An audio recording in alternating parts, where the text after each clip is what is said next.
Good example, this is a very good example of the concept that we should serve according to our nature. And sometimes we try to serve according to someone else's nature, and then we just get frustrated. Instead, you figure out what your nature is. If your nature is to be down instead of up, then you just move things around so that you can. Good. Okay. Thank you. Very good example. All right, so we're reading from Srimad Bhagavatam, Canto 10, Chapter 11, The Childhood Pastimes of Krishna. And we're reading text 51 to 53. Text 53 is on the board. So I'll start with 51. Napattanam sanigrihatandayor dovyam bakam kamsa sakam satampati pasyat subaleshu daralalilaya muda bahovirannavad divokasam. When Krishna, the leader of the Vaishnavas, saw that the demon Bakasura, the friend of Kamsa, was endeavoring to attack him, with his arms he captured the demon by the two halves of the beak, and in the presence of all the cowherd boys, Krishna very easily bifurcated him, as a child splits a blade of virana grass. By thus killing the demon, Krishna very much pleased the denizens of heaven. So how did Krishna kill this demon? Yeah, what does bifurcate mean? Yes, like bicycle has two wheels, means to bifurcate, split in two. Like when we were children, I'm sure sometimes you took a piece of grass and broke it, split it down in half. What's another lila where Krishna split a blade of grass in half? Jarasandha. It was pastime of Jarasandha. And then he actually split a blade of grass in half. Why did he do that? To give being the idea of how to kill Jarasandha. Yes, and that's often how Krishna likes to communicate. Krishna often likes to communicate in hints and indirectly and with double meanings because it's so much more fun.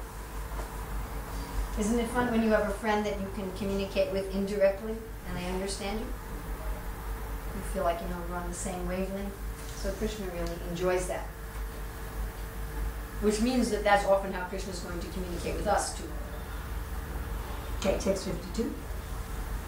At that time, the celestial denizens of the higher planetary system showered Malika Pushpa, flowers grown in Nandana Kandana, upon Krishna, the enemy of Bakasura. Where's the Nandana gardens? Can you take a bus to them in London? Where are they?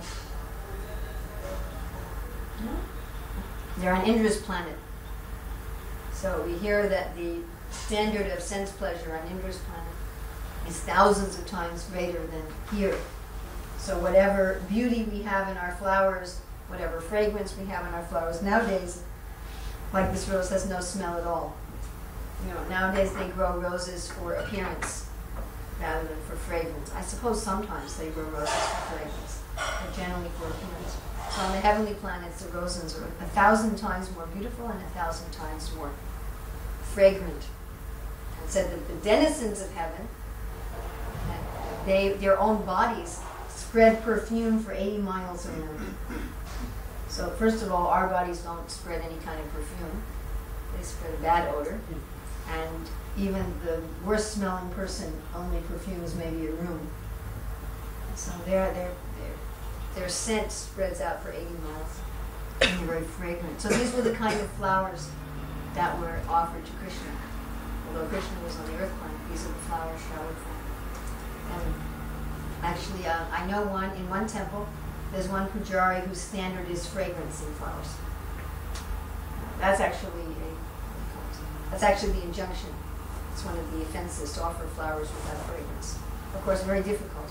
Because like I say, most of the flowers we buy are grown for appearance. And even ones that have fragrance, like chrysanthemums, the fragrance isn't actually very pleasing. So, I know one temple where that's his standard are fragrant flowers. Flowers there are amazing. So at that time, the celestial denizens of the higher planetary system showered Malika Pushpa, flowers grown in Nandana Kandana, upon Krishna, the enemy of Bakasura. They also congratulated him by sounding celestial kettle drums and conch shells and by offering prayers. Seeing this, the cowherd boys were struck with wonder. So, Krishna also likes to be congratulated. There was, you may know that in the last few years, ISKCON has started, I think it was Bhakti True Swami's idea, to give out awards. Are you familiar with this? That once a year now, I think in Mayapur, during the festival, there's awards given to devotees who have done some sort of extraordinary achievement or displayed some sort of extraordinary character. And there's maybe 20 different categories of awards. And recently, we received a general email, if you want to nominate anybody, then you should nominate them for this award. So one devotee wrote this scathingly critical response, that why are we awarding people? Why are we recognizing people? This is all Maya. We're destroying the Krishna consciousness movement, and all of our standards will be lost. Unfortunately, Hari Sari Prabhu saw this, and he said, well, this system of awarding devotees was specifically started by Srila Prabhupada, who gave very specific directions as to how it should be done, and that people should be rewarded in different areas and given even different titles for their accomplishment in different areas. And Prabhupada said that each person should receive a beautiful certificate, so nice that he said they'll want to keep it on the wall. Oh, I got this certificate. Of course, we had the general practice when Srila Prabhupada was on the planet of specifically rewarding the book distributors. So not only just to read their scores in front of the deities, but at least periodically, at least at Christmas or other times like that, we give the biggest distributors a Maha plate or something as a way of glorification and appreciation. So this is done also with God. For Krishna to kill one little demon is not really a big deal. It's nothing for him. For him to destroy the whole universe is nothing. The universe to Krishna is one mustard seed in a bag of mustard seeds. And what does it take to destroy one mustard seed? It's nothing. So the whole universal devastation it means nothing to him. He said everything in the universe is just one spark of his splendor. So to destroy the planet is nothing. We periodically hear in the news, like I just heard there was some mudslide in China and killed so many people. There'll be some mass devastation like that. There'll be a tsunami, or there's fires in Russia right now. And so many people are being killed, so many homes are being killed. So for Krishna to kill one big demon, not difficult for him. Like we say with Hiranyakashipu, Tanu Bringam, killed him like you'd kill an insect. To kill an insect, even a child can kill an insect. And still the demigods are appreciating, they're congratulating him. Well done, well done. So this is the atmosphere of the Vaikuntha planets. Prabhupada explains this, that the Vaikuntha planets, everyone is appreciating everybody else. Everyone is appreciating everyone else. Everybody needs to be appreciated. Prabhupada said that Krishna has all the propensities of a human being. Says this in the story of Jambavan. And we'll often say we can understand God by examining ourselves. And one devotee recently told me, he said, I just want to be valued. I just want people to feel that I have something valuable to offer, that I'm worth something, that I have some meaning.